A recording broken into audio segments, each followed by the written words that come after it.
We didn't stay long enough to meet the aliens, but our dogs did.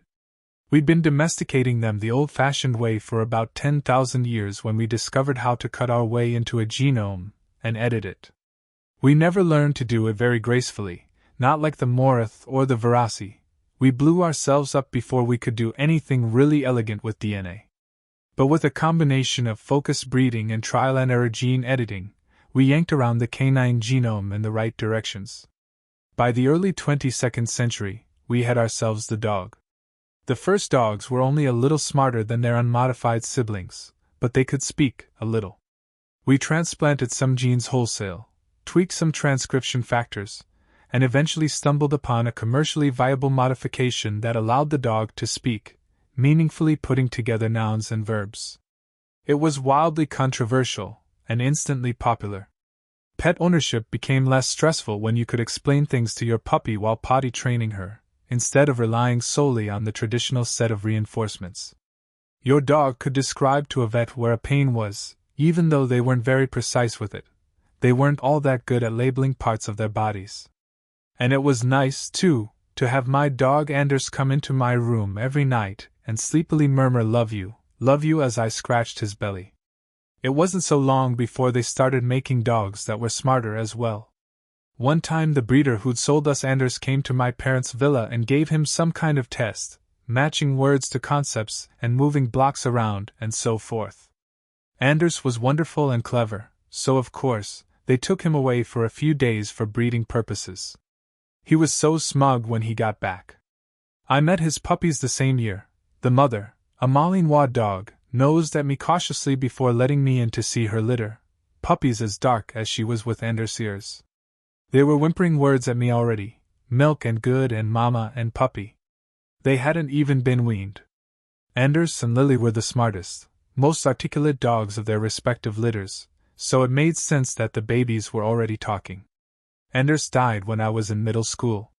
My conservative parents, who I suspect never truly thought of Anders as a person, were relatively unaffected.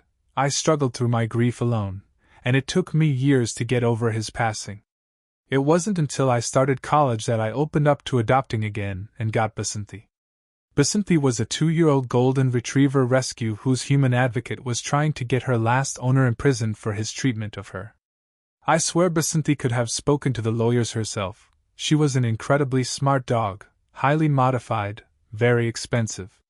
Like all dogs, she couldn't read, but unlike most dogs, she had a patience, in fact, a love, for audiobooks. After I got back home from class or work, I'd make myself dinner.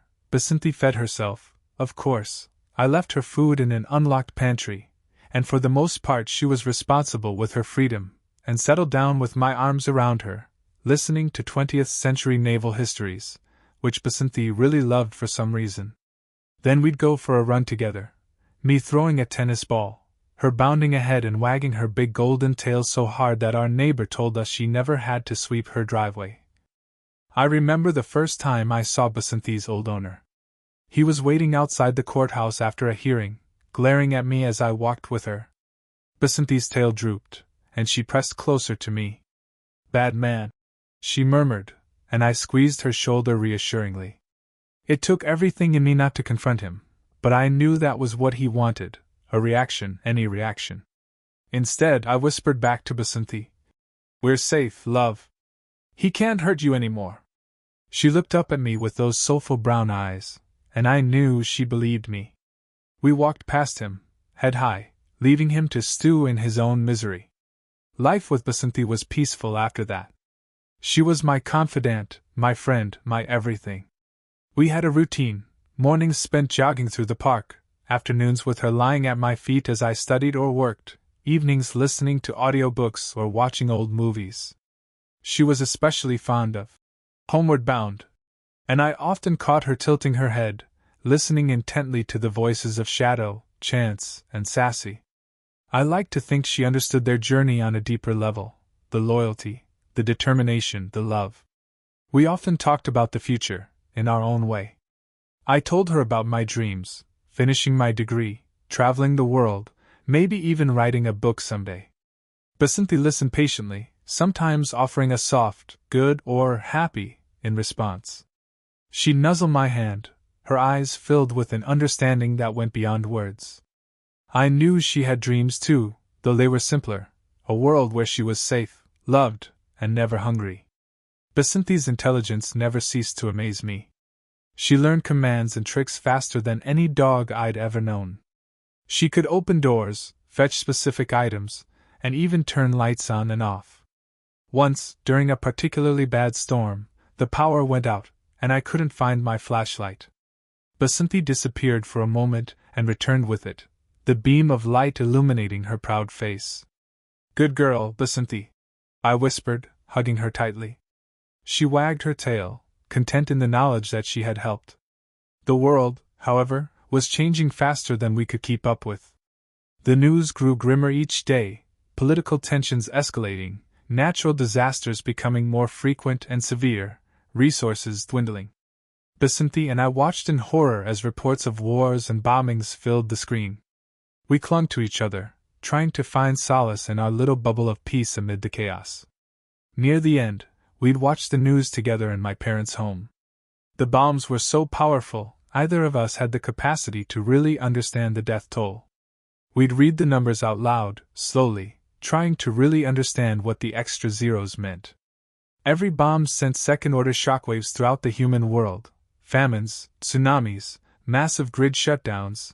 The bad news came so fast and heavy that we grew numb to it.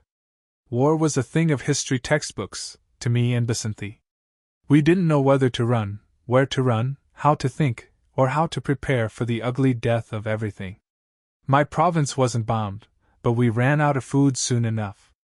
We didn't have a very strong agricultural base, and soon there were no more ships or trucks coming in to bring grain and frozen meat, and take away the computer parts and the refined rare metals that were our main export.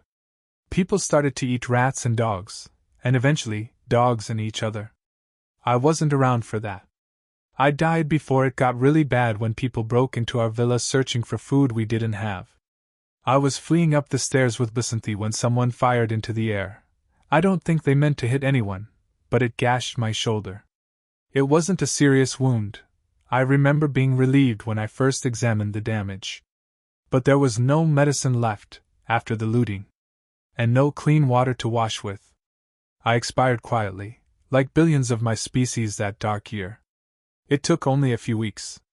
Bacinthi fetched drinking water and more bandages for me in stricken refusal, her usually articulate sentences breaking down in grief, and for the first time in my life, I wished she were one of the thousands of ordinary dogs running around the city, not understanding the magnitude of what had happened.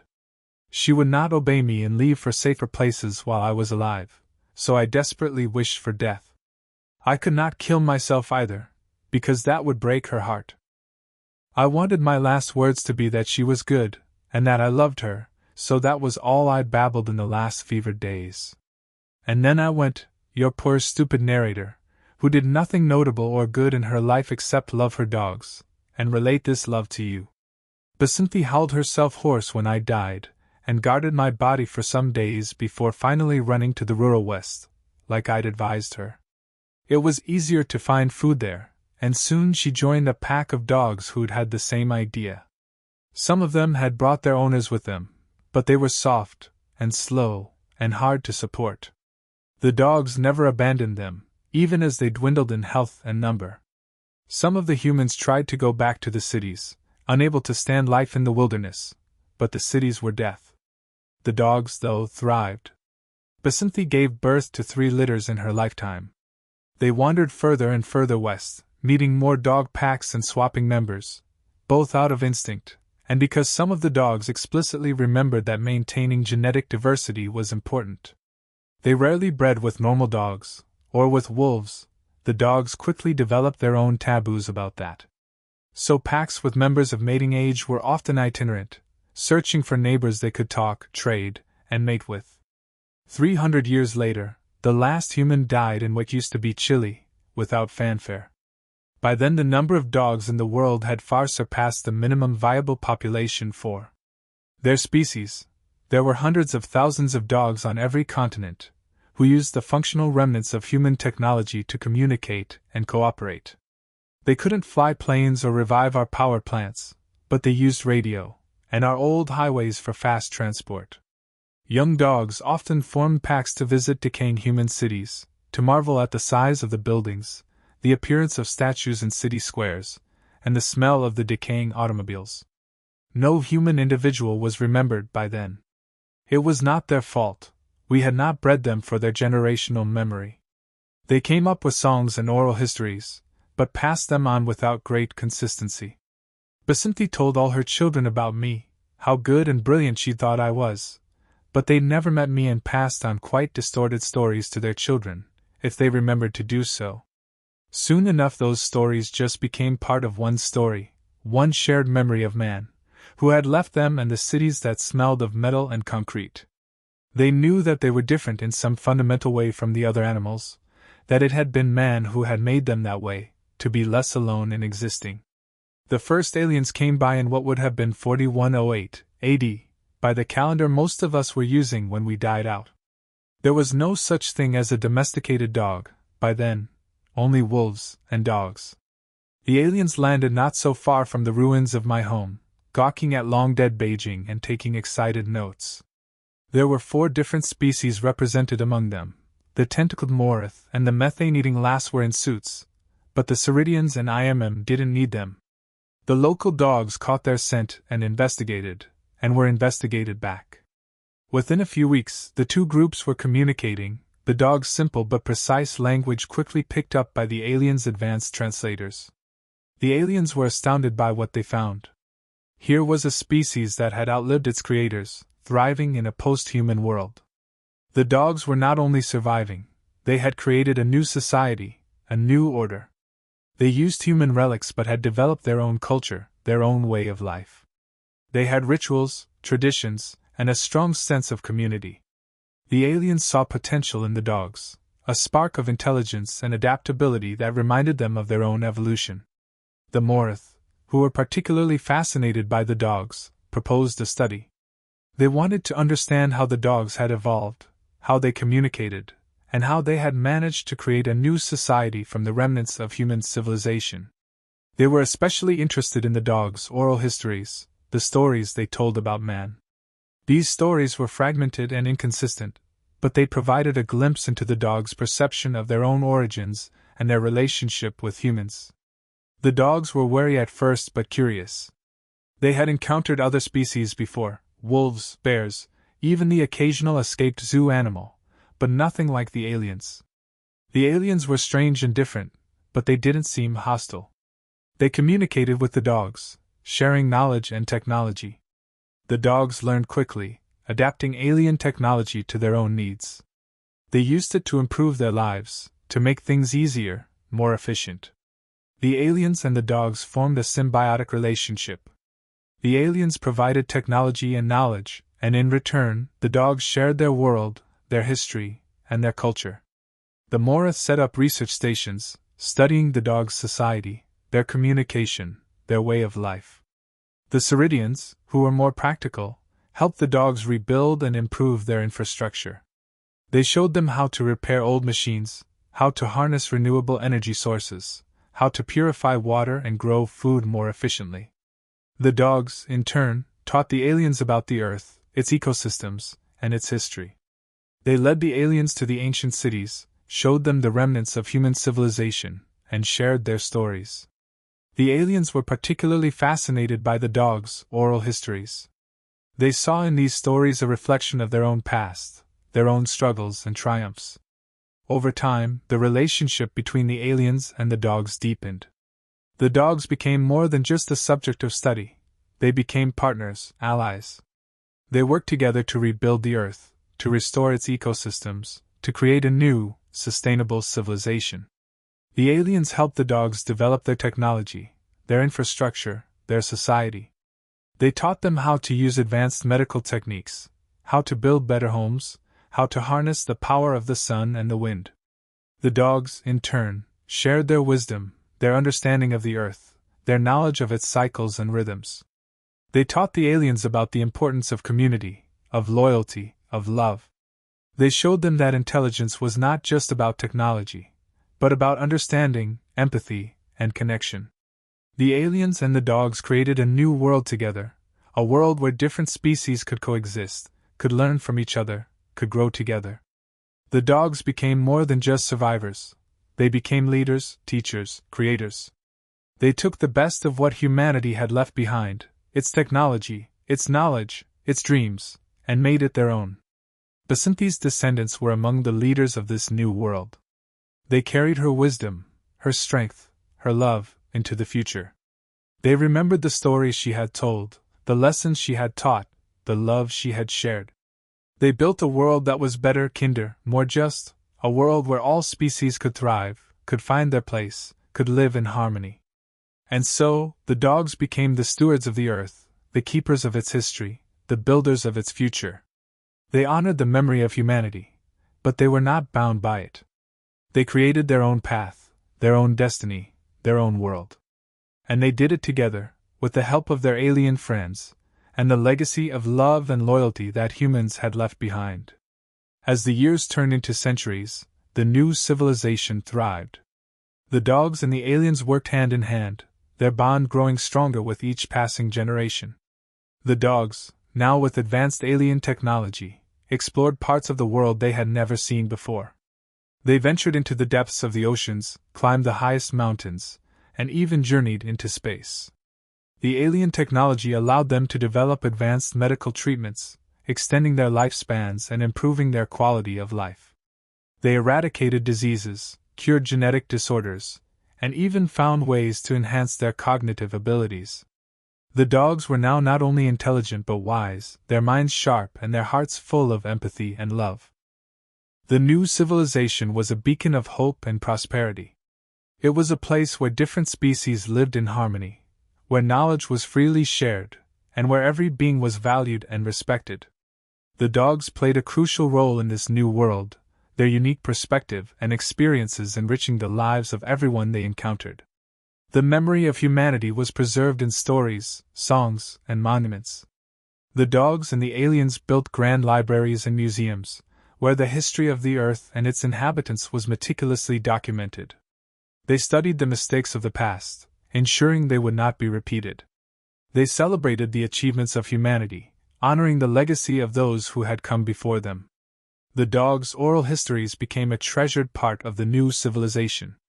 These stories were passed down from generation to generation, each one adding a new layer of understanding and wisdom. The aliens were fascinated by these tales, seeing in them reflections of their own histories and struggles. They learned from the dogs, just as the dogs learned from them. The descendants of Basanti were revered as leaders and teachers. They carried her legacy forward, embodying the values she had instilled in them.